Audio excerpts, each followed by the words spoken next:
What's up, guys? It's TechnoViking23 coming to you today with some Raid Shadow Legends and another episode of Free to Play Friday. Gonna be a pretty quick episode today. I am actually on vacation, so this was pre-recorded. Just gonna give a quick update on how the account is going since we did the episode last week, coming back onto the Free to Play account. We had some pretty cool stuff actually happen over the weekend. I decided to take a little chance on the Void 10X. I did get another Void Shard to drop out of the clan boss. So we went ahead and had 10 Voids. I just pulled it. And we got a nice little double surprise that I'm going to talk about a little bit later. And I also actually then did a 10 pull on Ancients just because I was feeling lucky. And I also wanted to get some, I just wanted to get some rares for champion training because I was kind of running low on champs for champion training. I'm not going for the Cold Heart skin, but I did want to collect some of the rewards and level up some champs. So I just said, you know what, I got 30 Ancients, let's go ahead and pull 10, see what happens. And I actually did get probably one of the best 10 pulls I think I've ever had in the game, with a bunch of epics on a non-2x. I think we got another Geomancer, and we got a Martyr. So we now have a pretty good line of legendaries. We have to decide on who's going to be the next one to come up. We've got Martyr now, who's a pretty amazing champion. I don't even have her on my main account. She's going to be pretty awesome here on the free to play if we can get her going, because she's got that counter attack and some other really good skills. She's easy to build for defense. And like I said the other day, we got Tyrant as well, who's pretty solid. So we got the Martyr now. Gives us another option possibly for our clan boss team that we're trying to figure out. That said, let's actually go take a look at clan boss really quick. We did actually manage to get a nice 3 key today on Ultra Nightmare, because it is magic. Magic is basically the affinity we want it to hit every single day if we can. You can see here we did 71.9, almost 72 with our team here of Urigrim, Rosin, Aox, and Skullcrusher. This team we have Burgess in there, who's basically just taking the stun. He's a really good champion for taking the stun since he puts all those buffs up on himself. A lot of sustain with this team, not so much a lot of damage. They're able to get about 24 million a key if they have everything go right. Actually, the first key I ran with them was probably the best clan boss key we've had on this account yet. It was about 28 million. Then we had a couple in like the lower 20s to sort of finish it off. But so that's kind of exciting, and it's interesting now because we do have a lot more options available to us at clan boss after this past weekend. As I did mention, we had a pretty big 10x void pull. I said, you know what, I got 10 voids, let's just pull them and see what happens. Let's see if we can get a man-eater, you know, just get lucky. Because I've already got Painkeeper. I'm like, I just need to start getting some pieces to eventually move toward that unkillable team. I do have a Warcaster. The problem is there's so many teams with the unkillable. And I've noticed something that's actually a lot of people I don't think pick up on, is that Seeker winds up being the enabler for so many of these unkillable comps. Because I was looking through all these comps that I thought, you know, I might be able to do something with Skullcrusher and Warcaster, and then it's like, well, you need a Seeker for the boosting. I'm like, of course, you know, it needs Seeker for like everything. But when we did our 10 pull on the Voids, where are they? Where are they? They should be. I already went past them. There we go. We didn't pull one, we pulled 2 Demythas in the same 10 pull. So now I can't do the single Demytha unkillable because obviously I don't have Seeker. There's some other comps you could try to put it together, but I don't have Deacon either. So I pulled her and I was kind of like, oh well, crap. So then I was like, well, I have 2 though. Maybe we can do a double Demytha unkillable comp. And I started looking through those. And again, came up empty because it's like every single comp I could find, people were trying with that. Again, had a Seeker or a booster in there. Someone was doing one with double Painkeepers, which was kind of interesting. But of course, I only have 1.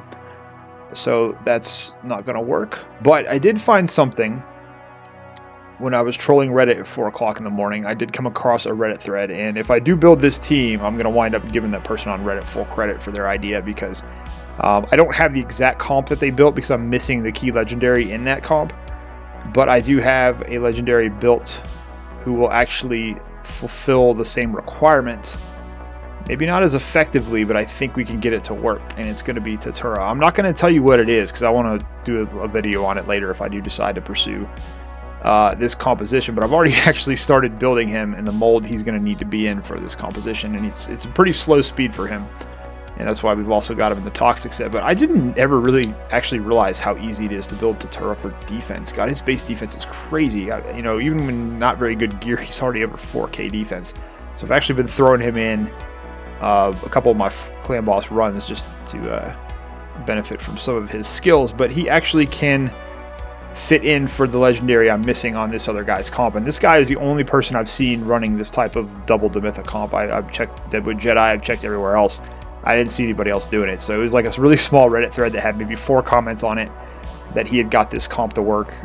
So I've got the tune. I just have to see if it's going to be worth going after, especially now that we pulled Martyr. I'm kind of like, well, we could definitely build Martyr to do some counterattack stuff with Skull Crusher and probably get a pretty strong key out of that as well. So we do have some options that we're going to be exploring, but that's going to come in another video. Like I said, I'm going to need time to build the Demythas. I need books. We need legendary books, and with CVC coming up, we can go ahead and book some of these champs, but I'm going to need more, so we're going to have to start, just hope we get lucky hitting Ultra Nightmare Clan Boss the next couple of weeks to get some more books for that. On other news, I know we talked about Dark Elf Crypt. We actually did manage to finish it off completely. We've got the 63 stars now. We actually managed to do it with Painkeeper at level 50, so it was nice. I didn't have to take her any higher or invest any more resources in the Dark Elf Crypt. So we managed to do it with 50 Painkeeper, Madame Ceres, Sylar, got Visix, and Kale. So we basically did it with our starter champ and a level 50, which was pretty nice that we could save those resources, use them for something else. So we've got, looks like we got 4 done here. We still got a long way to go.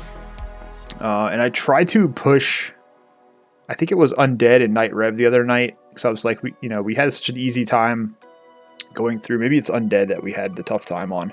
Yeah, we got to stage 19 on both of these, but these are the ones, it's not this last wave. These are the ones that have the triple Sathalia wave in them.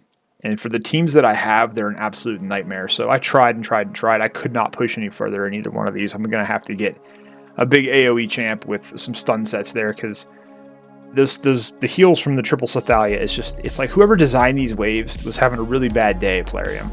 It's like they decided, let's put in triple Sathalia, let's put in this triple Valkyrie. They're probably the same people that designed the double Rotos, triple Siphi waves in Doom Tower, so just to kind of mess with us. But it's been pretty rough on those two, even though I have really good teams now built for both of those. It's like we just couldn't push through 19 because it was just too difficult to get through that. So either way, pretty good weekend overall. We got really lucky on shards. Now, again, I said I was going to focus on saving shards, but I just, I hit that 10th Void Shard and was like, you know what, it's been a long time since we pulled on this account, and maybe there is something to it with Plarium, where if you take a long break and you come back, they give you some nice things. On my main account, when I came back from my break, I got a Trundle almost immediately, so I don't know.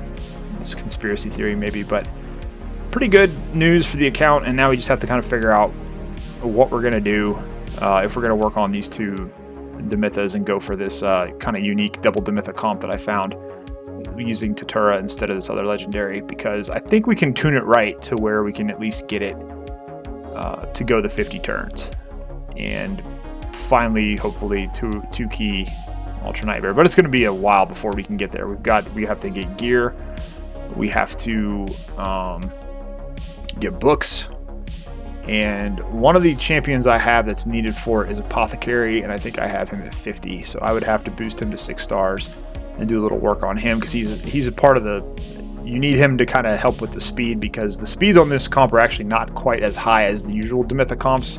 I think the one is running at 227, the other's at 220, but then you boost with Apothecary to kind of reach the turn ratio you need to get with it. And then we just have 1 DPS in the comp, which is probably going to be Fane. But again, I'd have to build her. She's only at 5 stars, nothing done. So see, we have the tools we need. We just don't have the time. That's really the big thing right now, is finding the time to put it together. But we'll see what happens. I could try Ninja in it too, but that'd be a little bit harder to tune. But we're going to take a look at it and see what happens. Anyways, guys, it's gonna be a shorter video this week. Like I said, I'm on vacation, so just pre-recording something so you guys have a little bit of content. Even though I don't do YouTube full time, or this is just for a hobby. I still like to have content posting while I'm gone, just so my subscribers have something to watch if they get bored. I feel like I should still try my best to get content out, even when I'm not around. So we'll get back to a probably longer and more detailed episode next week when I'm back from my trip. Gonna have some cool stuff from the trip as well to share, so should be pretty fun. But I hope you guys enjoyed this episode, a little bit quicker format here, and you guys can hopefully look forward to our clan boss improvements that we're going to be making in the next few weeks. As always, if you guys have any questions about anything in the video, feel free to leave it down below in the comments, and I will get you an answer as soon as I can. As always, hope you guys are having a great day. Thanks as always for watching, and I will see you again next time.